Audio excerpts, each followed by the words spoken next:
एक मिनिट.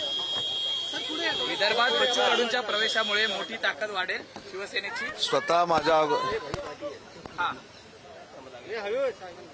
आपण असं जाऊया का जरा इकडे इकडे इकडे रस्त्यात. बोला.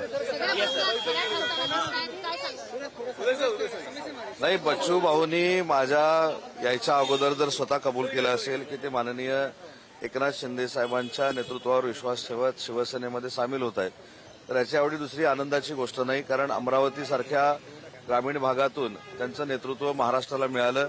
महाराष्ट्रामध्ये दिव्यांगांसाठी असेल, शेतकऱ्यांसाठी असेल, अनेक काबाड कष्ट आंदोलनं त्यांनी केलेली आहेत आणि असा कष्टकऱ्यांचा नेता जर पक्षाला मिळत असेल तर ती आनंदाची गोष्ट आहे.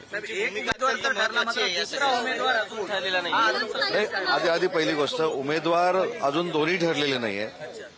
मी स्पष्ट सांगतो, उमेदवार अजून दोन्ही ठरलेले नाहीयेत. बच्चूभाऊंनी घेतलेला निर्णय हा आता ते स्वतः साहेबांना सांगतील आणि त्याच्यानंतर साहेब निर्णय घेतील. अजून दोन्ही उमेदवार ठरायला अजून 1 तासाचा कालावधी आहे.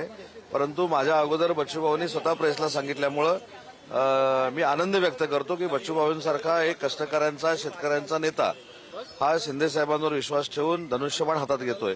परंतु हे सगळं करत असताना मी अजून एक आवर्जून सांगेन की त्यांच्या काही अपेक्षा देखील आहेत, त्या देखील आम्ही पूर्ण करणं आवश्यक आहे. आणि त्या अपेक्षा काय आहेत तर शेतकऱ्यांचे प्रश्न सुटले पाहिजेत, कष्टकऱ्यांचे प्रश्न सुटले पाहिजेत, दिव्यांगांना अतिशय चांगल्या पद्धतीचा न्याय मिळाला पाहिजे, दिव्यांगांच्या पेन्शनमध्ये वाढ झाली पाहिजे, मानधनामध्ये वाढ झाली पाहिजे. ही त्यांची जी भूमिका आहे ती काय पक्षामध्ये आल्यामुळे बदलणार नाही, उलट पक्षामध्ये आल्यामुळे त्याला ताकद मिळेल. आणि महत्वाच्या गोष्टी म्हणजे शेतकऱ्यांचा एक नेता जो आजपर्यंत 25 वर्ष संघर्ष करत होता, त्यांचा विश्वास होता म्हणूनच ते आदरणीय साहेबांबरोबर गुवाहाटीला आलेले होते. त्यांनी देखील त्यांच्या राजकारणामध्ये अनेक कष्ट केलेले आहेत. याचा अर्थ साहेबांनी आजच काय आता जाहीर केलेलं नाहीये. साहेब 12 वाजता दोन्ही उमेदवारांची नावं जाहीर करतील. ती नावं कोण आहेत, काय आहेत हे अजून गुलदस्त्यात.